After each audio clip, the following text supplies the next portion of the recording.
최근에 저는 어느 신문에서 매우 안타까운 기사를 읽었는데요. 점점 더 많은 청소년들이 정체불명의 정신적 고통에 시달리고 있다라는 내용이었습니다. 겉으로는 멀쩡해 보이는데요. 갑자기 폭력적으로 변하거나 심한 자해를 하거나 이유 없이 깊은 절망감에 빠져드는 현상이 빈번하게 발생한다는 겁니다. 수많은 심리 전문가와 교육자들이 달라붙어 애쓰지만 근본적인 해결책을 찾지 못하고 그저 병명 없는 마음의 병, 병명 없는 마음의 병 이렇게 부르면서 안타까워하고 있다라는 기사였습니다. 마치 보이지 않는 어둠의 세력이 우리의 젊은 세대들을 붙잡고 흔드는 듯한 이런 현실 속에서 우리 사회의 고민은 깊어져만 가는 것 같습니다.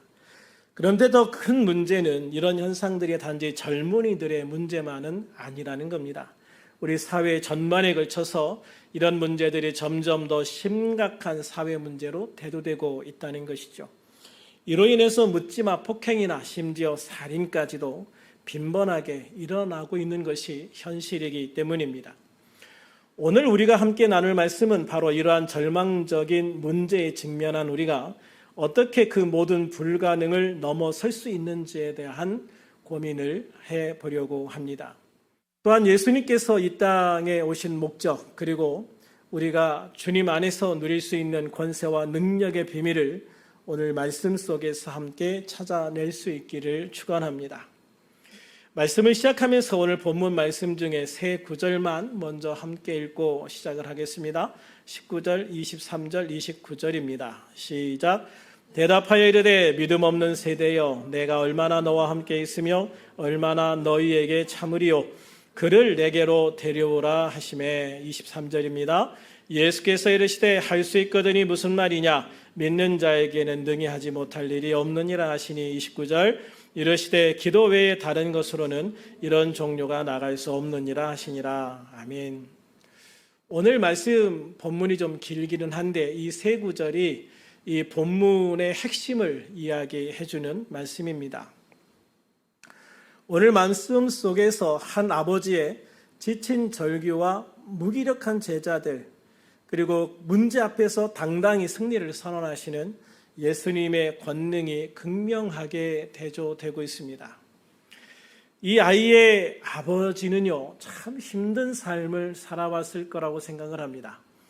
이 아이가 지금 귀신 들려서 이렇게 하지만 겉으로 드러나는 모습은 간질병과 같습니다. 간질 발작을 하는 거죠.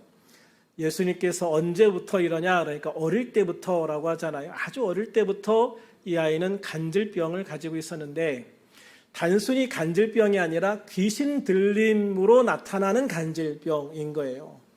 왜 귀신 들린 것을 알 수 있느냐? 이 아이가요, 그냥 간질병이면 불에 뛰어들거나 물에 뛰어들지 않습니다. 그런데 이게 귀신 들려가지고 귀신이 역사하는 간질병이기 때문에 이 아이는 수시로 물과 불에 뛰어든다. 그러니까 여러분, 이 아이가 걸음마를 한 이후부터 이 부모가 이 아이에게서 어떻게 눈을 떼겠어요? 수시로 물에 뛰어들고 불에 뛰어드는데 어떻게 이 아이에게서 눈을 뗄 수가 있겠어요? 그러니까 이 아이의 부모는 어릴 때부터 이 아이를 키우면서 늘 이 아이를 지켜봐야만 하는 거죠. 거기에다 또 수시로 발작까지 하니 얼마나 힘들고 어려웠겠어요. 여러분, 이게 1년, 2년이 아니잖아요. 이 아이를 데려온 것을 보면 이 아이가 최소한 10대 이상은 되었을 거라고 생각을 하는데 10년 이상 이 부모는 이 아이를 지켜보면서 그렇게 힘든, 아주 지치고 아주 절망적인 그런 상황의 삶을 지금까지 살아오고 있었다는 거예요. 그런데 어느 날 예수님에 대한 소식을 듣게 되죠. 그 소문을 듣고 예수님의 소망을 두고 예수님 앞에 왔는데 마침 예수님이 변화산에 올라가시고 제자들만 있었거든요. 그런데 제자들이 우리 선생님까지 찾아요. 우리가 해결해 줄게요.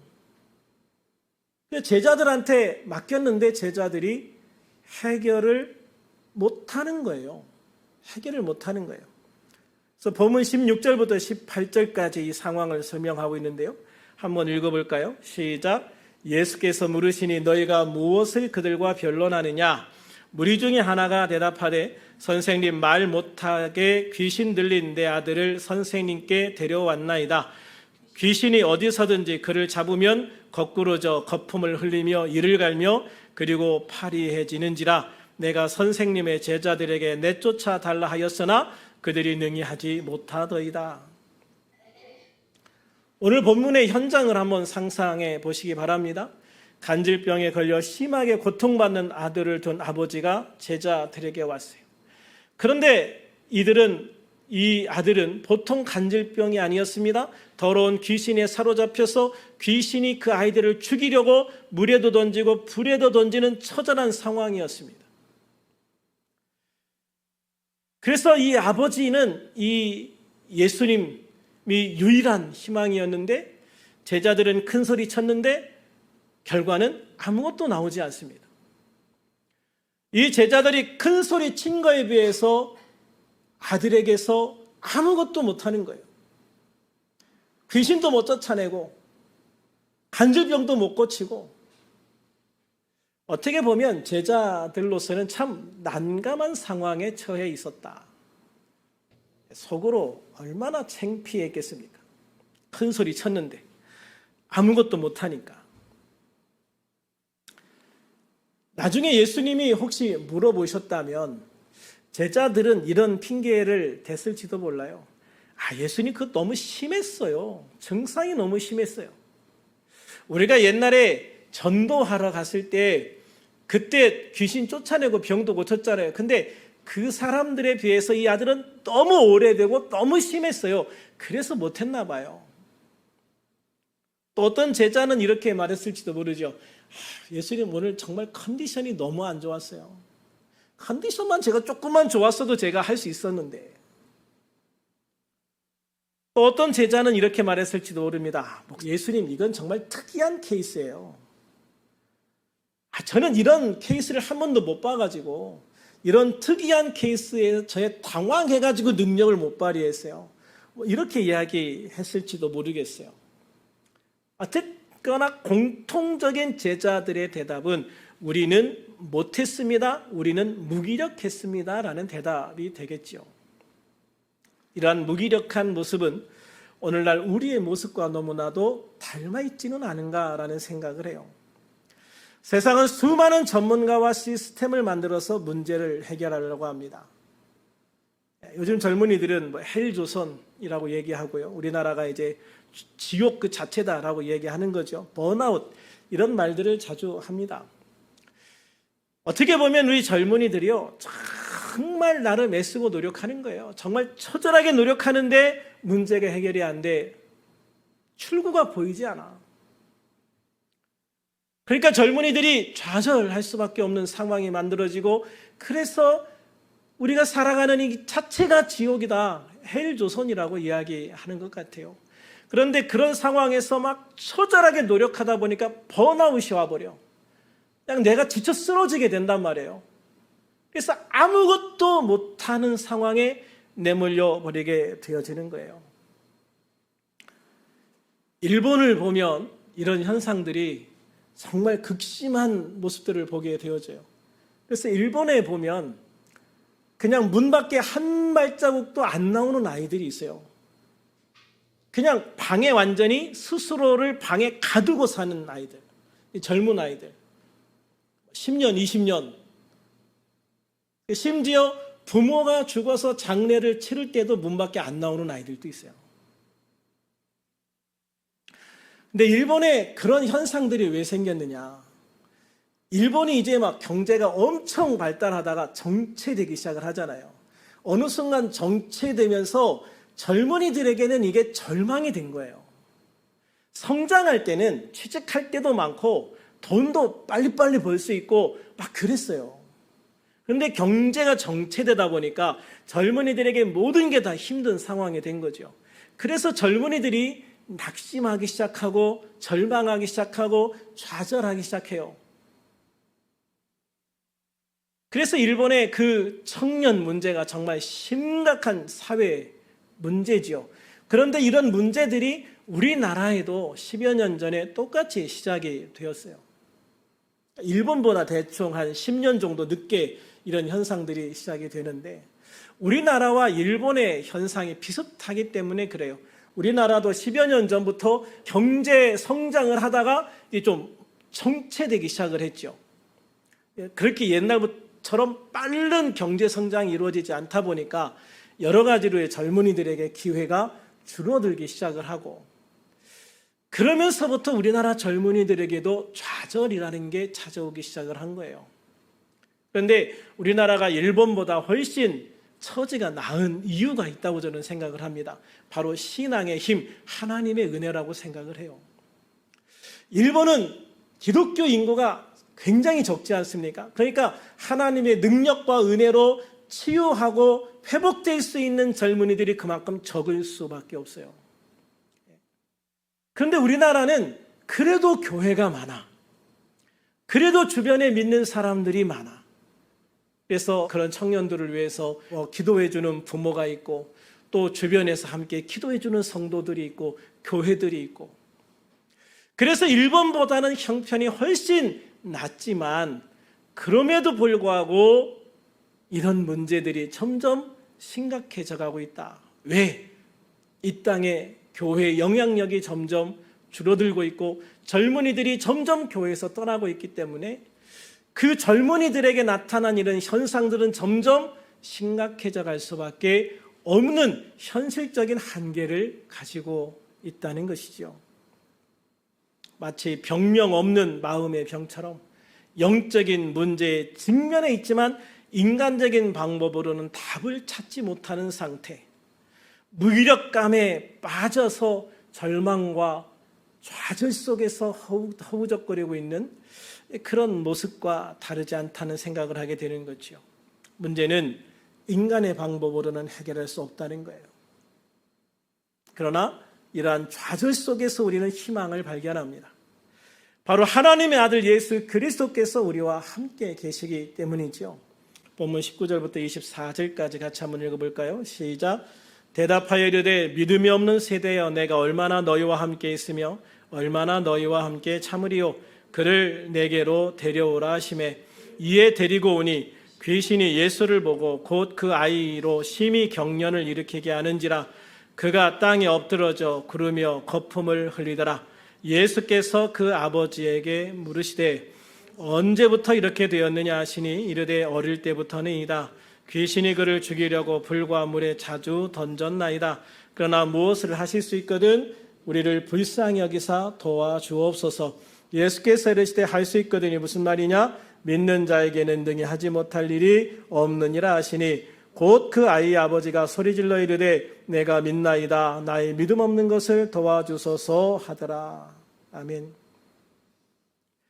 예수님께서는 이 상황을 보시면서 이 믿음이 없는 세대여 라는 그런 한탄을 하십니다. 이 믿음이 없는 세대요. 이 탄식은 단지 제자들을 향한 것이 아니라 그 시대 전체를 향한 하나님의 마음이었고요. 또 이 시대까지 전체를 통틀어서 하시는 예수님의 탄식일 수도 있다라는 생각을 합니다. 예수님은 이 안타까운 장면을 보시면서요, 사실 너무나도 마음이 아프셨어요.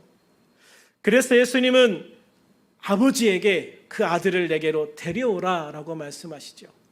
사실 예수님께서 데려오라, 그 문제를 가져오라라고 하시면 그 문제는 이미 해결된 걸 믿으시기를 바랍니다. 그래요. 예수님 앞에 나오면, 예수님 앞에 가져오면 문제는 해결되어지는 거예요. 이 아버지는 아직 모르고 있지만 예수님이 아들을 데리고 내 앞에 오라, 그 아들을 내 앞으로 데리고 오라 하는 순간 이미 문제는 해결되어진 것이다. 할렐루야. 예수님은 우리를 긍휼히 여기시는 하나님이시고 능력의 하나님이시기 때문입니다. 20절에 보면 아버지가 아들을 데리고 예수님이 올 때도요, 귀신이 그 아이로 심히 경련을 일으키게 하고 땅에 엎드러져 구르며 거품을 흘리게 합니다.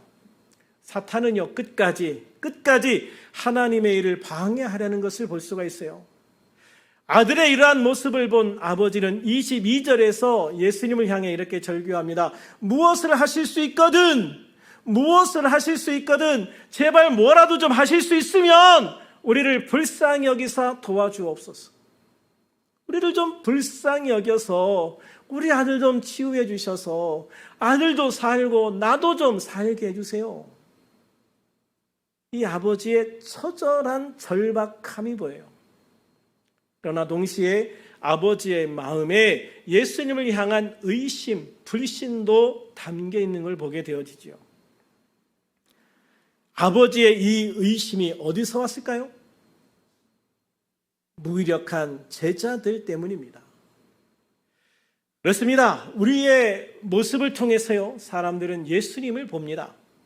우리가 세상을 향해 무기력한 모습을 보이면 그러한 우리들의 모습을 보는 세상 사람들은 하나님을, 예수님을 의심하게 되어지는 거예요. 그러므로 우리는 하나님과 예수님을 세상에 보여주는 빛과 같은 존재임을 늘 기억하고 살아가야 될 줄로 믿습니다. 예수님께서는 이렇게 믿음이 없이 의심만 가득한 아버지와 사람들의 마음을 꿰뚫어 보시면서 도전적으로 선포하십니다. 할 수 있거든요. 무슨 말이냐? 믿는 자에게는 능히 하지 못할 일이 없느니라. 할렐루야. 할 수 있거든요. 무슨 말이냐? 믿는 자에게는 능히 하지 못할 일이 없느니라. 아멘. 사랑하는 여러분, 이것이 아직도 의심하고 불신하는 사람들을 향해 선포하는 예수님의 강력한 도전인 거예요. 혹시 여러분도 불가능하다고 생각하는 어떤 문제를 가지고 있어요? 야, 이건 불가능한데, 이건 도저히 해결할 수 없는데. 그렇다면 여러분, 그 문제를 어떻게 해야 되겠습니까? 그 문제를 가지고 어디로 가야 됩니까? 예수님 앞에 나오시기를 축원합니다. 내 힘으로는 안 됩니다. 이건 너무 어렵습니다. 이런 패배주의적인 고백은 저 멀리 던져버리시기 바랍니다. 믿는 자에게는 능히 하지 못할 일이 없다고 하신 예수님의 이 말씀은 예수님 안에 있는 하나님의 능력이 역사할 수 있는 단 하나의 조건, 즉 믿음을 요구하는 강력한 선포인 거예요. 예수님의 이 말씀을 들은 아버지는 눈물을 흘리며 고백합니다. 내가 믿나이다. 나의 믿음 없는 것을 도와주소서. 내가 믿나이다. 나의 믿음 없는 것을 도와주소서. 우리 역시 이렇게 솔직하게 우리의 믿음 없음을 인정하고 주님께 믿음을 구하는 자세가 중요합니다.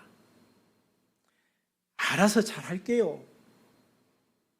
이게 제일 맥 빠지는 말이죠. 이 말이 제일 문제예요. 어머님이 자녀를 위해서 뭐 이렇게 조언을 했는데 자녀가 엄마에게 딱 보면서 엄마, 그냥 내가 알아서 할게. 엄마 신경 꺼. 엄마의 마음이 어떨까요? 그냥 한 대 때려주고 싶죠. 그렇죠? 얼마나 얄미워요. 그런데 내가 알아서 잘 할게. 냅둬. 절대 그런 자세로는 문제가 해결이 안 돼요. 왜 이 문제가 지금 내 앞에 해결이 되지 않고 있습니까? 왜 이 문제가 이렇게 크고 어려운 문제가 되었습니까? 나 혼자 하려고 하니까 그래요. 때로는 사람의 힘만으로 하려고 하니까 그래요. 내가 안 되면 부모의 도움을 받을 수 있습니다. 친구의 도움을 받을 수 있습니다. 또 다른 누군가의 도움을 받을 수도 있습니다. 그러나 사람의 힘으로 안 되는 거면, 사람의 노력으로 안 되는 거면 사람이 아니라 하나님 앞에 나와서 하나님의 도움을 받아야 되는 겁니다. 그런데 내가 하나님 앞에 온전한 믿음으로 나아가지지 않으면, 그런 믿음이 없으면 주님, 나에게 믿음 좀 주세요. 믿어지게 좀 해주세요. 라고 기도라도 할 수 있어야 되는 거예요. 근데 많은 사람들이요, 믿어지지 않으면서 믿는 척하고 살아갈 때가 참 많아요. 이게 제일 문제예요. 냅두세요. 알아서 잘 할게요. 내가 믿음이 없어도 상관 마세요. 이것도 뭐 내 문제인데요, 뭐. 냅두세요. 제발 참견 좀 하지 마세요. 여러분, 정말로 우리의 삶 속에요, 하나님이 참견하셔야 될 부분들이 많아요. 우리가 세우는 자존심이 뭐가 그렇게 중요합니까? 내 마음대로 하는 게 뭐 그렇게 중요합니까? 내 힘으로 하는 게 뭐 그렇게 중요합니까? 내 힘으로 할 수 있으면 하면 됩니다. 그러나 내 힘으로 안 되니까 도움을 받는 거예요. 사람의 힘으로 안 되니까 하나님의 도움을 받는 거예요. 그럴 때는 주님 앞에 나와서 주님 다 맡기겠습니다. 주님 저 좀 도와주세요. 이렇게 기도할 수 있어야 된다는 것이죠. 말씀 안에서 기도하며 믿음으로 고백하는 용기가 우리에게 필요한 거예요. 히브리서 11장 6절에 보면 믿음이 없이는 하나님을 기쁘시게 못한다라고 말씀하고 있어요. 그렇습니다. 믿음이 없으면요, 하나님을 기쁘시게 할 수 없고요, 하나님을 기쁘시게 할 수 없으면 내 안에 하나님의 역사도 이루어지지 않는 거예요. 그러므로 여러분, 나의 믿음이 부족할 때는 주님께 믿음을 달라고 기도하는 것, 나의 부족함을 솔직하게 인정하고 도우심을 구하는 것이 필요할 때가 있는 거예요. 주님은요, 내가 부족하다고 할 때 부족한 것 때문에 책망하지 않아요. 주님 아직 믿어지지 않습니다. 그것 때문에 이 믿지도 못하는 놈 책망하지 않는 거예요. 믿어지지 않으면서 믿는 척하는 걸 책망하시는 거예요. 믿지 않으려고, 의도적으로 믿지 않으려고 하는 걸 책망하시는 거예요. 믿고 싶은데 믿음이 연약할 때는요, 얼마든지 주님이 내가 너를 도와줄게라고 말씀하시는 거예요. 언제든지 주님이 도우실 수 있어요. 그렇게 준비되어져 있어요. 그렇게 준비하시고 늘 나와 함께 우리 주변에서 맴돌고 계셔요. 도와달라고 말할 때 즉각적으로 도와줄 준비를 하고 나와 함께 계시다니까요. 그런데도 끝까지 도와달라고 안 하면 방법이 없는 것이죠. 그러므로 우리들은 우리에게 주어진 이 능력이 어디서 온 것인지를 분명하게 알아야 돼요. 나의 능력이 아니란 말이죠. 주님의 능력이에요. 기도는 내가 하고 치유는 하나님이 하신다. 옛날 제가 기도 치유 다닐 때 정말 늘 외치던 구호였어요. 그렇습니다, 여러분. 기도는 내가 하는 거예요. 그러나 역사는 하나님이 하시는 거예요. 내가 문제를 가지고 주님 앞에 나왔습니다. 그런데 그 문제를 해결하시고 역사하시는 건 주님이세요. 내가 해결하려고 하는 게 아니라, 내가 해결하라고 하는 게 아니라 주님께서 내가 해결해 줄게, 내가 이걸 넘겨줄게, 주님이 하시는 거란 말이죠. 어떻게 할 때? 내가 주님 앞에 기도할 때, 주님이 나의 모든 능력의 근원이심을 알고 주님 앞에 그 모든 문제를 가지고 와서 주님의 능력 앞에 내려놓을 때, 주님은 나의 기도를 통해서 나를 통로로 쓰시고, 나의 통로, 나라는 통로를 통해서 나온 하나님의 능력을 통해서 문제를 해결해 가시는 거예요.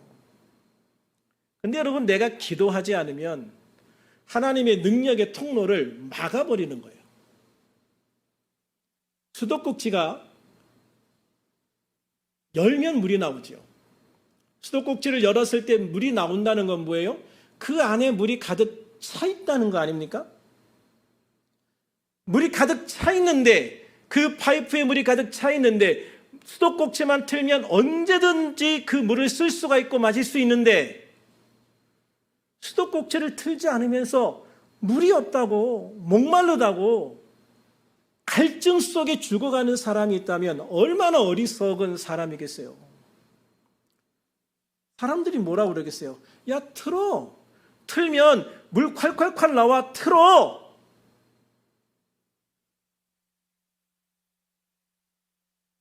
얼마나 많은 그리스도인들이요, 하나님의 능력을 받을 수 있는 통로가 열려 있음에도 불구하고, 하나님의 그 능력이 나를 통해서 나올 수 있는 그 통로가 연결되어져 있음에도 불구하고 이 통로를 개방을 안 하는지 몰라요.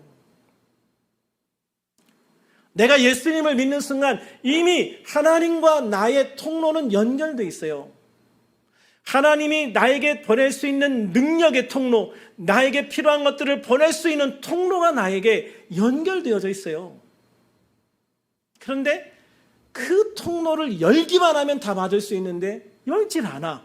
기도하면 되는데 기도하지 않아. 기도는요, 축복의 통로, 능력의 통로를 열 수 있는 수도꼭지 같은 거예요, 여러분. 열면 되는 거예요. 열면 나오는 거예요. 열면 받을 수 있는 거예요. 근데 그걸 왜 안 여냐 이 말이죠.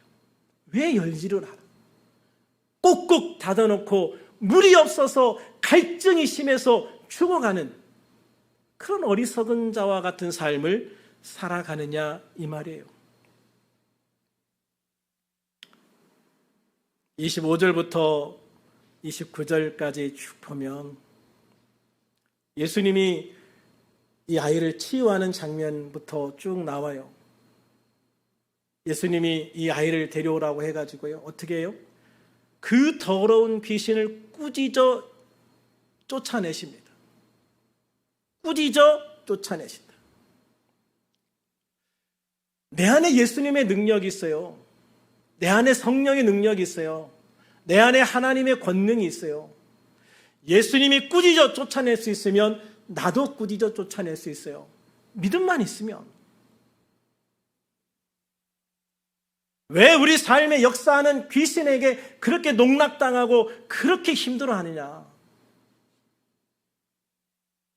이미 우리에게 그 능력이 주어져 있는데, 이미 우리에게 그 권세가 주어져 있는데 예수의 이름으로 담대하게 선포하고 쫓아나면 되는데 그걸 못하는 거예요.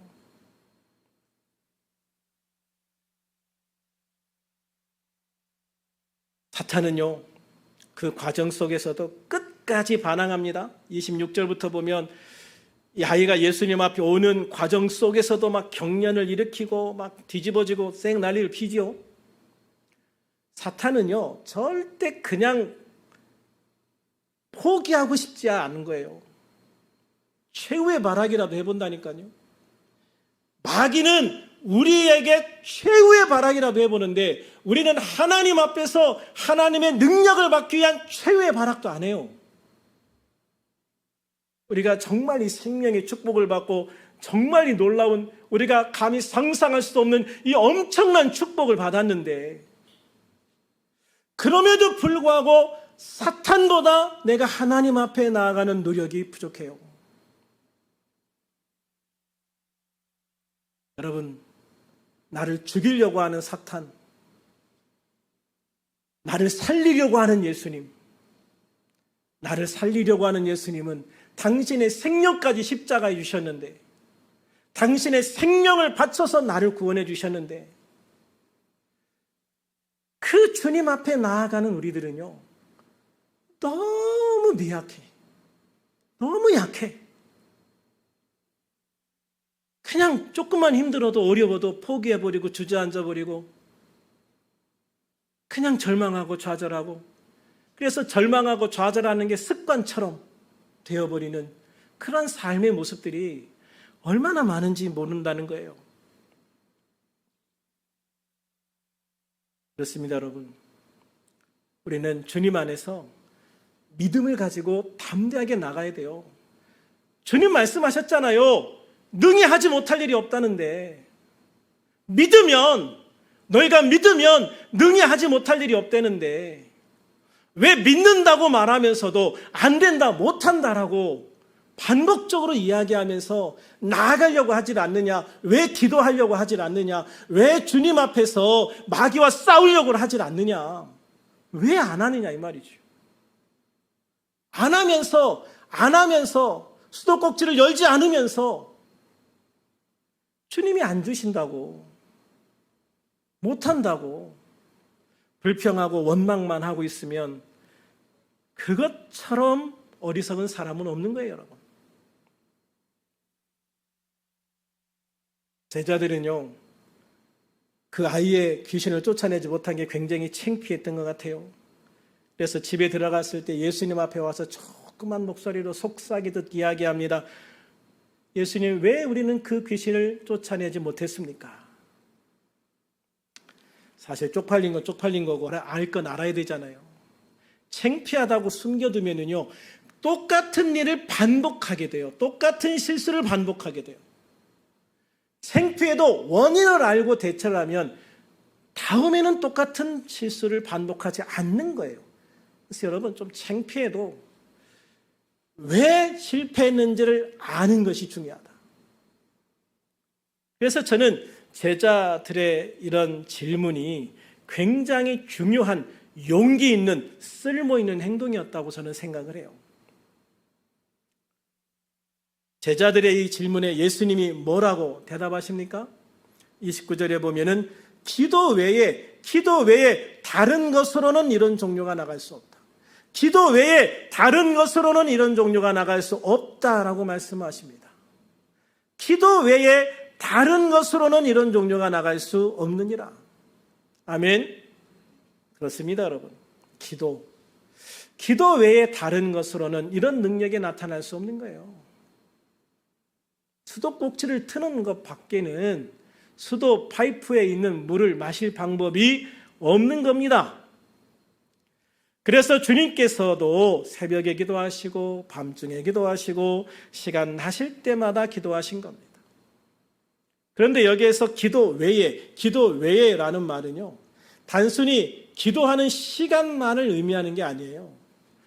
철저하게 하나님의 뜻에 나를 복종시키고 성령의 능력을 전적으로 의지하면서 기도하는 그런 기도의 모습을 이야기하는 겁니다.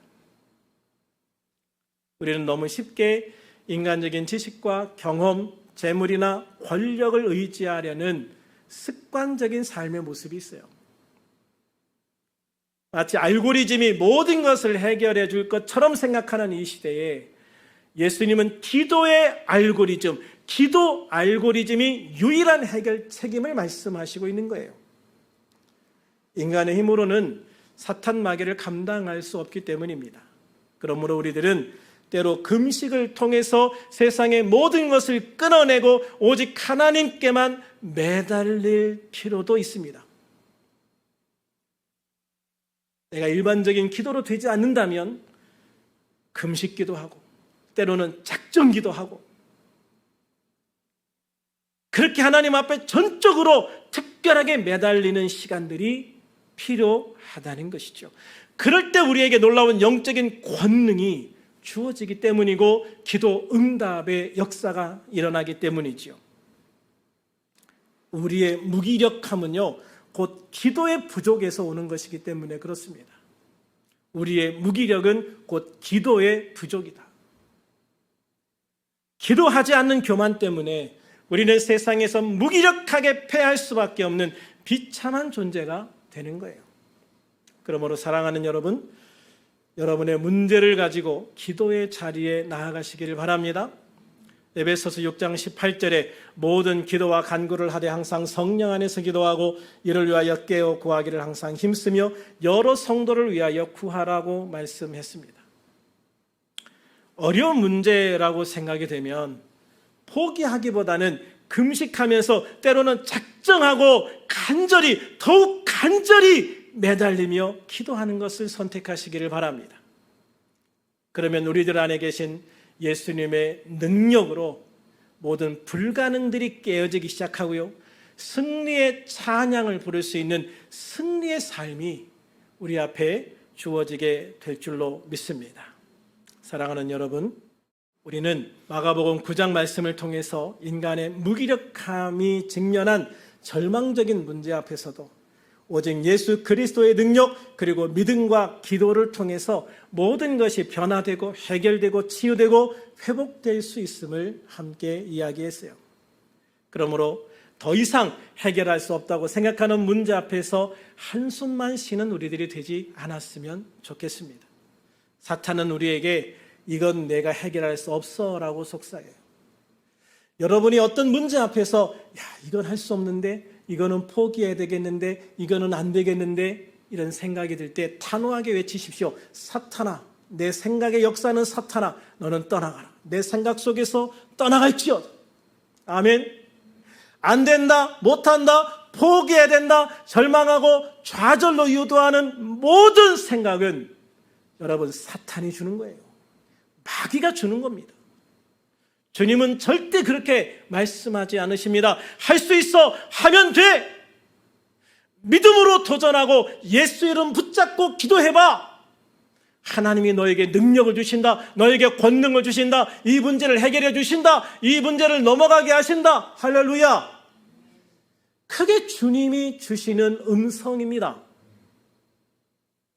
우리가 사탄의 음성은 예수 이름으로 쫓아버리고 하나님의 음성에는 귀를 기울이면서 믿음으로 기도하고 도전할 수 있는 그런 우리의 삶이 되어줄 수 있기를 주님의 이름으로 축원합니다. 삶의 모든 광야와 흑암의 권세를 믿음의 기도로 돌파하시는 저와 여러분이 되시기를 축원합니다. 믿음의 기도는 하나님의 능력 그 자체입니다. 그렇기에 믿음의 기도는 세상을 변화시키고 나와 가정을 변화시킵니다. 우리를 변화시킵니다. 우리 사회를 변화시킵니다. 우리 나라를 변화시킵니다. 우리 교회를 변화시킵니다.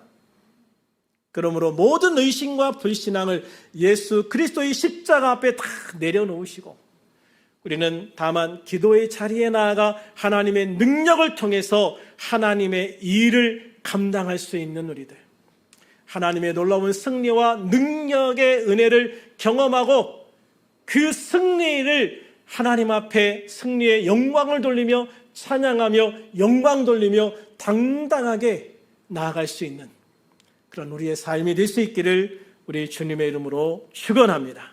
축원합니다. 이 시간 우리 함께 기도할 수 있기를 원합니다.